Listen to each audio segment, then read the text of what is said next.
Welcome to my channel சுவைத்து பார்க்கலாம். இன்னைக்கு சூப்பரான தம் பிரியாணி எப்படி செய்யலான்றதை பார்க்க போகிறோம். தம் பிரியாணி செய்கிறது என்னமோ கஷ்டமான வேலைன்னு நினச்சிட்டு இருக்கீங்க. அது ரொம்ப ஈஸியாக எப்படி ரொம்ப சிம்பிளாக செய்யலான்றது தான் இன்றைக்கி நம்ம வீடியோவில் பார்க்க போகிறோம். பாருங்கள், இப்படி உதிரி உதிரியாக எல்லாமே சூப்பராக வந்திருக்கும். சுவையும் மனமும் ரொம்ப அருமையாக இருக்கும். வாங்க வீடியோக்குள்ளே போகலாம். அதுக்கு முன்னாடி என்னோடய சேனலை ஃபஸ்ட் டைம் பார்க்குறவங்களா இருந்தால் பக்கத்தில் இருக்க சப்ஸ்கிரைப் பட்டனை கிளிக் பண்ணுங்கள். பெல் பட்டனையும் கிளிக் பண்ணி அதில் ஆல் என்ற ஆப்ஷனை கிளிக் பண்ணுங்கள். பிரியாணிக்கு மெயினே அரிசி தாங்க. அரிசி ஜீரக சம்பா அரிசி ரொம்ப பெஸ்ட்டாக இருக்கும். நான் டபுள் டியர் ஜீரக சம்பா ரைஸு எடுத்திருக்கேன். நீங்கள் எந்த பிராண்டு வேணாலும் எடுத்துக்கலாம். ஆனால் ஜீரக சம்பா ரைஸை பார்த்து வாங்குங்க. பச்சை அரிசிலையும் கலப்படம் ஜீரக சம்பான்னு சொல்லி விற்கிறாங்க. பிரியாணிக்கு 1/2 கிலோ மட்டன் எடுத்து நல்லா கழுவி உப்பு மஞ்சள் கொஞ்சம் இஞ்சி பூண்டு விழுது சேர்த்து 2 விசில் விட்டு வேக வச்சு எடுத்துக்கணும். இப்போது 10 கிராம்பு, 1 ஸ்பூன் சோம்பு, 2 ஏலக்காய், 5 முந்திரி, கொஞ்சோண்டு பட்டை சேர்த்து எல்லாத்தையும் பொடிச்சு வச்சுக்கிறோம். 9 பல் பூண்டு, கொஞ்சோண்டு இஞ்சி சேர்த்து விழுத அரைச்சி வச்சுக்கணும். பிரியாணி பாத்திரத்தை காய வச்சு ஒரு சின்ன கிண்ண அளவு தேங்காய் எண்ணெய் சேர்த்துக்கிறோம். அதே அளவு நெய்யும் சேர்த்துக்கிறோம்.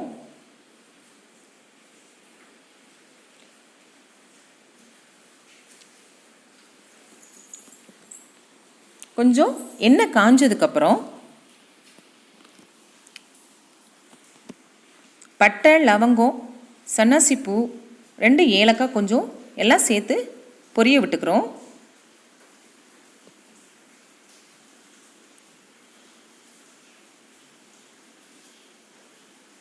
கொஞ்சம் நல்லா பொரியணும், கருகிடக்கூடாது.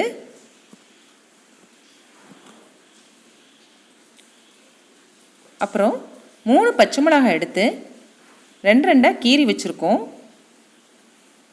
அதை இதோட ஒன்றா சேர்த்துக்கிறோம். அந்த ஆயிலே கொஞ்சம் வதக்கிக்கணும். 150 கிராம் வெங்காயம், பெரிய வெங்காயம் எடுத்து ஈக்கியாக கட் பண்ணி வச்சுருக்கேன். அதை இதோட சேர்த்து பொன்னிறமாக வரும் வரையும் வதக்கிக்கணும்.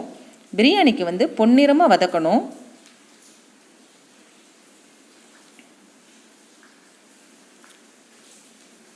இந்த ஸ்டேஜில் தான் புதினா சேர்த்துக்கிறோம். கொஞ்சோண்டு புதினா,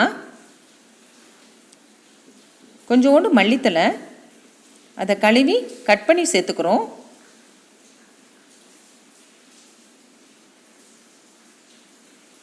இதை நல்லா வதக்கிக்கிறோம்.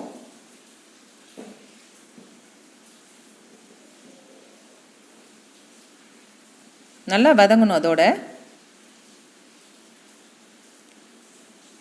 அரைச்சி வச்சுருக்க இஞ்சி பூண்டு விழுதை சேர்த்துக்கிறோம். நம்ம எடுத்து வச்சுருக்க அளவு கரெக்டாக 3 ஸ்பூன் அளவு வரும். அப்படி இல்லைன்னா நீங்கள் 3 ஸ்பூன் வர அளவுக்கு இஞ்சி பூண்டு விழுது சேர்த்துக்கோங்க. 1/2 கிலோ மட்டன் பிரியாணிக்கு 3 ஸ்பூன் கண்டிப்பாக தேவைப்படும். 150 கிராம் தக்காளி எடுத்து சின்ன சின்னதாக கட் பண்ணி வச்சுருக்கேன். அதையும் ஒன்றா சேர்த்துக்கிறோம். தக்காளி நல்லா வதங்கணும்.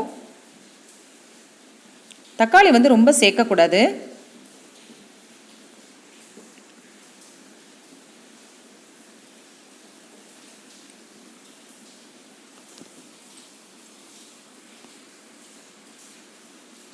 இப்போது நம்ம பொடிச்சு வச்சுருக்க பட்டை கிராம்பு பொடியை ஒன்றா சேர்த்துக்கிறோம்.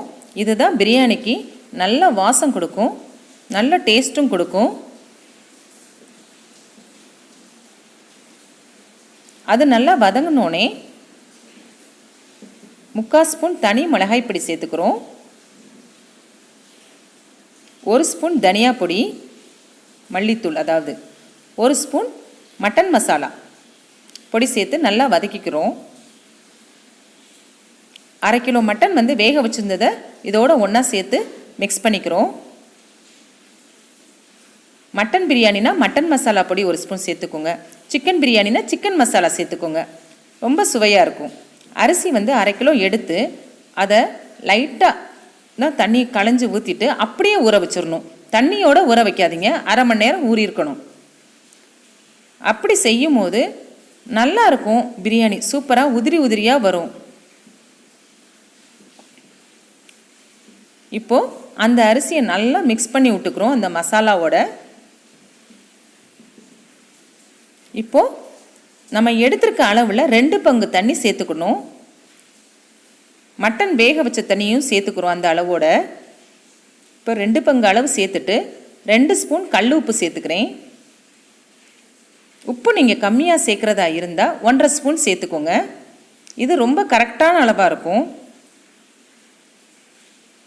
நல்லா மிக்ஸ் பண்ணி விட்டுக்கிறோம்.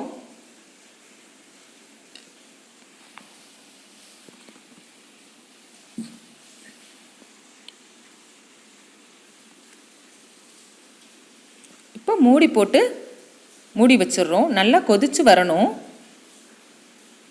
இப்போ நல்லா கொதிக்குது. இந்த ஸ்டேஜில் 1.5 ஸ்பூன் லெமன் ஜூஸ் சேர்த்துக்கிறோம். நல்லா மிக்ஸ் பண்ணி விட்டுக்கிறோம். நல்லா மிக்ஸ் பண்ணி விட்டுட்டு நல்லா தண்ணி வத்துற அளவுக்கு கொஞ்சம் இந்த ஸ்டேஜ் வரையும் கொஞ்சம் வரணும். அதுக்கப்புறம் தான் நம்ம தம் போடணும். சின்ன பர்னருக்கு நம்ம மாற்றிடணும். அதில் ஃபுல் சிம்மில் வச்சு மேலே ஒரு பெரிய பாத்திரத்தில் தண்ணி வச்சு அது மேலே வச்சிடணும்.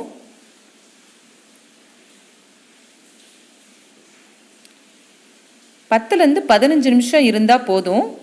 பிரியாணி நம்மளுக்கு சூப்பராக ரெடி ஆயிரும். 10 நிமிஷத்துலேயே திறந்து பாருங்கள் சரியாயிடுச்சான்னு. 15 நிமிஷம் மேக்ஸிமம் கரெக்டாக ரெடி ஆயிரும். இப்போ பாருங்கள் பிரியாணி சூப்பராக ரெடி ஆயிடுச்சு பாருங்கள். அந்த ஆயிலோட அளவு உதிரி உதிரியாக வர்றது எல்லாமே கரெக்டாக இருக்கும். எல்லா அளவுகளுமே நான் சொன்ன மாதிரி போட்டு செஞ்சிங்கன்னா இதே மாதிரி சுவையும் மணமும் மிக்க அருமையான பிரியாணி உங்களுக்கும் கிடைக்கும். இதை நீங்கள் குக்கர்லேயும் ட்ரை பண்ணி பார்க்கலாம். 5 லிட்டர் குக்கர் எடுத்து 1/2 கிலோ பிரியாணி செஞ்சு பார்க்கலாம். குக்கர் மூடி போடாமல் தட்டை வச்சு மூடி இதே மாதிரி தம் போட்டு செஞ்சிங்கன்னா நம்மளுக்கு தம் பிரியாணி ரெடி ஆயிரும்.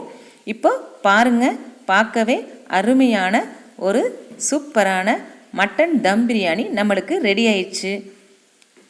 தயிர் வெங்காயம், சிக்கன் மசாலா, எலும்பு குழம்பு இதோடு வச்சு இந்த மட்டன் பிரியாணி சாப்பிடும் போது ரொம்ப அருமையாக இருக்குங்க. நீங்களும் இதை செஞ்சு பாருங்கள். செஞ்சு பார்த்துட்டு உங்கள் கமெண்ட்ஸை எனக்கு சொல்லுங்கள். லைக் பண்ணுங்கள், ஷேர் பண்ணுங்கள், சப்ஸ்கிரைப் பண்ணுங்கள். தேங்க்யூ.